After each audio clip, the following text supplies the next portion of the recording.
Hello दोस्तों, welcome to विद्यालय IAS. आज हम यूपीएससी सीएसई प्री 2022 अर्थशास्त्र के प्रश्नों की चर्चा करते हैं। ये भाग 2 है। भाग 1 पहले ही अपलोड हो चुका है, चैनल में आप जाके देखिए। और फर्स्ट क्वेश्चन है हमारा, भारतीय अर्थव्यवस्था के संदर्भ में निम्नलिखित कथनों पर विचार कीजिए। एक पहला है अंकीय प्रभावी विनिमय दर। जो हम लोग इकोनॉमिक्स में कई हिंदी में पढ़ते हैं ना, तो हिंदी के बजाय अगर वो इंग्लिश में पढ़ें तो भी मतलब कुछ कुछ शब्दों को तो आसान पड़ता है। जैसे अंकीय प्रभावी विनिमय दर, ये समझने में थोड़ा कठिन है, पर नॉमिनल इफेक्टिव एक्सचेंज रेट नीर, ये समझने में आसान है। ठीक है, तो नॉमिनल इफेक्टिव एक्सचेंज रेट में वृद्धि रुपए की मूल्य वृद्धि को दर्शाता है। वृद्धि रुपए की मूल्य वृद्धि को दर्शाता है। वास्तविक प्रभावी विनिमय दर यानी रियल इफेक्टिव एक्सचेंज रेट में वृद्धि व्यापार प्रतिस्पर्धात्मक में सुधार को दर्शाता है। अन्य देशों में मुद्रास्फीति के सापेक्ष घरेलू मुद्रास्फीति के बढ़ने की प्रवृत्ति नीर और रीर मतलब रियल इफेक्टिव एक्सचेंज रेट के बीच में वर्धमान अपसरण उत्पन्न करता है। तो देखिए, इसमें जो पहला ऑप्शन है ये सही है। जो नॉमिनल इफेक्टिव एक्सचेंज रेट है वो जब बढ़ता है तो फिर वो रुपए की मूल्य वृद्धि को भी बढ़ाता है। ठीक है, लेकिन अब इसका आंसर देखते हैं हम, तो इसका आंसर है 1 और 3, यानी कि हमारा 2 गलत है। अब देखते हैं इसका एक्सप्लेनेशन। भारतीय रिजर्व बैंक 36 व्यापारिक साझेदार देशों की मुद्राओं के संबंध में रुपए की नॉमिनल इफेक्टिव एक्सचेंज रेट को सारणीबद्ध करता है। यह एक प्रकार का भारित सूचकांक है, अर्थात इसमें उन देशों को अधिक महत्व दिया जाता है जिसके साथ भारत अधिक व्यापार करता है। इस सूचकांक में कमी रुपए के मूल्यह्रास को दर्शाती है, जबकि सूचकांक में बढ़ोतरी रुपए के मूल्य में अभिमूल्यन को दर्शाती है।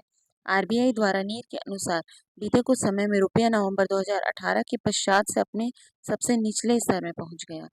ये 2022 का पेपर है, क्योंकि 2018 से 2022 तक नॉमिनल इफेक्टिव एक्सचेंज रेट काफ़ी कम हुआ था। ठीक है, उसी पर्सपेक्टिव में हमें 2025 को भी ध्यान देना पड़ेगा कि 2025 में इन सब से रिलेटेड क्या क्वेश्चंस आ सकते हैं। एक बार ये सीरीज खत्म हो जाए उसके बाद हम क्या पढ़ेंगे, अपनी 2025 की तैयारी को और प्रेशर देंगे। ठीक है, फिर ये कुछ यहाँ पे दिया हुआ है एक्सप्लेनेशन, आप देख लीजिएगा। ठीक है, अब देखते हैं, रीढ़ की गणना नीर के मूल्य परिवर्तन को समायोजित करने के पश्चात की जाती है, अर्थात इस प्रकार अर्थशास्त्री नीर की अपेक्षा रीढ़ को अधिक महत्व देते हैं। नीर बराबर विशेष आहरण अधिकार के संदर्भ में घरेलू विनिमय दर बटा विशेष आहरण अधिकार के संदर्भ में विदेशी विनिमय दर। और रीढ़ क्या होता है, नीर इंटू घरेलू मूल्य सूचकांक विदेशी मूल्य सूचकांक तथा कथन 1 और 3 सही है। अब अगला क्वेश्चन है हमारा, निम्नलिखित में से कौन से कार्यकलाप अर्थव्यवस्था में वास्तविक क्षेत्र का निर्माण करते हैं। Real sector. आइए देखते हैं रियल सेक्टर किसको कहते हैं। किसानों का अपनी अपनी फसलें काटना, कपड़ा मिलों का कच्चे कपास को कपड़े में बदलना, किसी वाणिज्यिक बैंक का किसी व्यापारी कंपनी को धनराशि उधार देना, किसी कॉरपोरेट निकाय का विदेशी रुपए में अंकित मूल्य के बॉन्ड जारी करना। देखिए, पहले तो हमें अर्थव्यवस्था के सेक्टर समझने होंगे। ठीक है, 3 सेक्टर होते हैं इसको, कृषि, उद्योग और सेवा। तो इसमें से जो है हमारा किसानों को अपनी फसलें काटना, ये कृषि से संबंधित है। कपड़ा मिलों का कच्चे कपास को कपड़े में बदलना, ये भी है।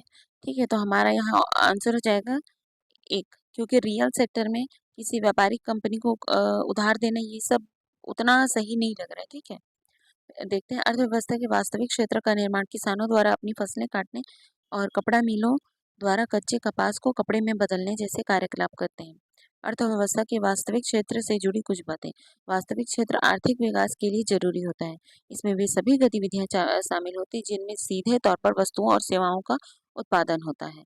मतलब जो हमारा प्राथमिक सेक्टर है वही हमारा क्या हो जाएगा, रियल सेक्टर। ठीक है, घर और गैर लाभकारी संस्थाएं वास्तविक क्षेत्र का हिस्सा होती हैं। अर्थव्यवस्था को आर्थिक गतिविधियों के आधार पर 3 प्रमुख क्षेत्रों में बांटा गया है, प्राथमिक क्षेत्र, द्वितीय क्षेत्र और तृतीय क्षेत्र। प्राथमिक क्षेत्र में क्या होता है, कृषि, खनन, मत्स्य पालन, वानिकी, डेयरी जैसी गतिविधि आती है। द्वितीय क्षेत्र में क्या होता है, उद्योग जैसे जैसे उत्पादन सूती कपड़े, औद्योगिक उत्पादन सूती कपड़े और गन्ना उत्पादन जैसी गतिविधियां। तृतीय क्षेत्र में क्या होता है, परिवहन, भंडारण, संचार, बैंकिंग सेवाएं और व्यापार जैसी गतिविधियां शामिल होती हैं। तीसरा है एक्स इंडियन अर्थव्यवस्था के संदर्भ में निम्नलिखित एक्स इंडियन इकोनॉमी बोलना चाह रहे हैं। ठीक है, एक्स भारतीय अर्थव्यवस्था, निम्नलिखित कथनों पर विचार कीजिए। यह मुद्रास्फीति अत्यधिक है तो भारतीय रिजर्व बैंक संभावित रूप से सरकारी प्रतिभूतियां खरीद सकता है। यदि रुपए का तेजी से मूल्यह्रास हो रहा है तो आरबीआई बाजार में डॉलरों का संभावित रूप से विक्रय कर सकता है। यदि यूएसए का यूरोपीय संघ में ब्याज दरें गिरती हैं तो इससे संभावित रूप से आरबीआई की डॉलरों की खरीद प्रेरित होती है। देखिए, हमें यह समझना होगा कि इन्फ्लेशन में असल में आरबीआई करती क्या है। इन्फ्लेशन का मतलब क्या है, मुद्रास्फीति का, कि जब मार्केट में बहुत पैसा है, ठीक है, तो ऐसे में क्या करेगी आरबीआई, संभावित रूप से सरकारी प्रतिभूतियां खरीद सकती है। अब देखते हैं इसमें से क्या क्या सही है, ठीक है। अगर मुद्रास्फीति बहुत ज़्यादा है तो भारतीय रिजर्व बैंक सरकारी प्रतिभूतियां खरीद सकता है। अगर रुपए का तेजी से मूल्यह्रास हो रहा है तो आरबीआई डॉलर बेच सकता है। अगर अमेरिका या यूरोपीय संघ में ब्याज दरें गिरती हैं तो इससे आरबीआई की डॉलर खरीदने की प्रेरणा मिल सकती है, ठीक है। अगर देखिए ब्याज दरें गिरती हैं इसका मतलब कि अगर वो डॉलर लेगा, किसी भी देश का अर्थव्यवस्था मजबूत माना जाता है जब उसके पास विदेशी संपत्ति बहुत ज़्यादा हो, ठीक है, तो हमें डॉलर लेना ज़्यादा फायदे होते हैं। इसी को बोल रहे हैं यहाँ पे, तीनों कथन हमारे सही हैं।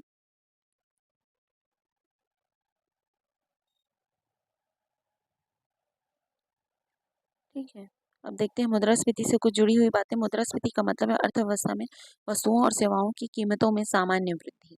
जब मुद्रास्फीति ज़्यादा होती है तो स्टॉक की कीमतें कम आकी जाती हैं और सोने की कीमत बढ़ जाती है। बढ़ती मुद्रास्फीति से क्रय शक्ति कम होती है, वास्तविक आय भी कम हो जाती है। मुद्रास्फीति को नियंत्रित करने में मदद करने के लिए मुद्रा प्रसार कम करना जरूरी है। अगला क्वेश्चन देखते हैं, G20 कॉमन फ्रेमवर्क के संदर्भ में निम्नलिखित कथनों पर विचार कीजिए। यह G20 और उसके साथ पेरिस क्लब द्वारा समर्थित पहल है। यह आधारणीय ऋण वाले निम्न आय देशों को सहायता देने की पहल है। उपयुक्त कथनों में से कौन सा सही है? तो हमारा एक और दो दोनों सही है, ठीक है। G20 क्या है? G20 ग्रुप ऑफ 20, उनके साथ पेरिस क्लब द्वारा समर्थित पहल है। यह आधारणीय ऋण वाले निम्न आय देशों को सहायता देने की पहल है। अब देखते हैं G20 कॉमन फ्रेमवर्क के बारे में कुछ बातें। चार्ट के पेरिस क्लब की मदद से पिछले वर्ष यानी कि 2021 में, ठीक है, चीन और 20 देशों के अन्य देशों द्वारा शुरू किए गए एक नए common framework G20 common framework के तहत आधिकारिक तौर पर ऋण पुनर्गठन का अनुरोध करने वाला पहला देश बन गया है। यह जैसे चार्ट है वो पहला देश बना। यह ऋण सेवा निलंबन से परे ऋण उपचार के लिए कॉमन फ्रेमवर्क है। पेरिस क्लब के साथ मिलकर G20 ने पहल का समर्थन किया है, अतः कथन एक सही है। कॉमन फ्रेमवर्क का उद्देश्य अंतर्राष्ट्रीय मुद्रा को समर्थित सुधार कार्यक्रम के कार्यान्वयन के साथ साथ दिवालियापन और लंबी चलनिधि समस्याओं से निपटना है। अब देखते हैं अगला क्वेश्चन हमारा, भारत में कार्य कर रही विदेशी स्वामित्व की ई वाणिज्य फर्मों के संदर्भ में निम्नलिखित कथनों पर कौन से सही है? अपने प्लेटफॉर्मों को बाजार स्थान के रूप में प्रस्तुत करने के अतिरिक्त वे स्वयं अपने माल का विक्रय भी कर सकते हैं। वे अपने प्लेटफॉर्मों पर किसी अंश तक बड़े विक्रेताओं को स्वीकार कर सकते हैं, यह सीमित है। अब देखिए यहाँ पे हमारा दोनों ही गलत आ रहा है, ठीक है, दोनों गलत है। आइए एक्सप्लेनेशन देखते हैं। 23 जुलाई को अधिसूचित उपभोक्ता सूचकांक नियम 2020 भारत में आ गया।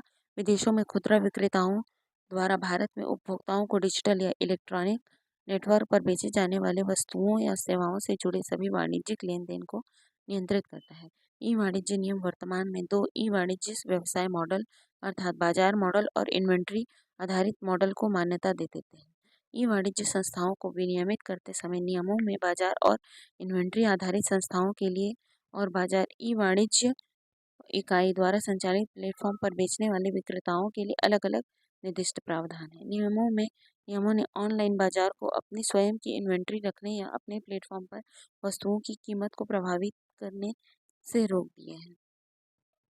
अगला क्वेश्चन देखते हैं, भारतीय अर्थव्यवस्था के संदर्भ में मुद्रास्फीति संलग्न बॉन्ड के क्या लाभ हैं? मुद्रास्फीति संलग्न बॉन्ड, इन्फ्लेशन इंडेक्स्ड बॉन्ड्स, ठीक है। सरकार आईआईबीज के रूप में अपने ऋणग्रस्त ऋण ग्रहण पर कूपन दरों को कम कर सकती है। आईआईबीज निवेशकों को मुद्रास्फीति के बारे में अनिश्चितता से सुरक्षा प्रदान करते हैं। आईआईबीज पर प्राप्त ब्याज और साथ ही साथ पूंजीगत लाभ कर योग्य नहीं होते। तो यहाँ पे हमारे एक और दो दोनों सही है। देखते हैं, रिजर्व बैंक की एक और दो दोनों सही है, ठीक है, थर्ड गलत है। पूंजीगत लाभ कर योग्य नहीं होते।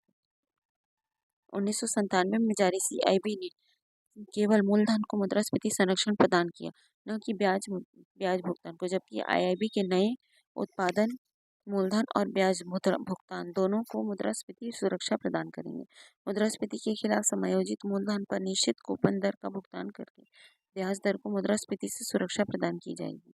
आईआईबीज के रूप में अपने ऋण ग्रहण पर कूपन दरों को कम करती है। ठीक है, अतः कथन एक और दो दोनों सही है। ये इसके आगे का एक्सप्लेनेशन है, आप देख लीजिएगा। फिर लास्ट में क्या बोले, तो पूंजीगत लाभ कर भुगतान करना होता है, कर योग्य होता है। ठीक है, तो यहाँ कथन 3 सही नहीं है। अब इसके आगे का क्वेश्चन हम कल देखेंगे। और अगर आपको ये क्लास अच्छी लगी तो प्लीज़ वीडियो को लाइक करें, चैनल को सब्सक्राइब करना ना भूलें। और आगे हम और भी वीडियोस लाएंगे और अपनी तैयारी को एक सही दिशा देंगे। तो रागिनी गुप्ता के साथ जुड़े रहिए विद्यालय आईएएस में। आप सभी का बहुत बहुत थैंक यू। और अब कल मिलते हैं।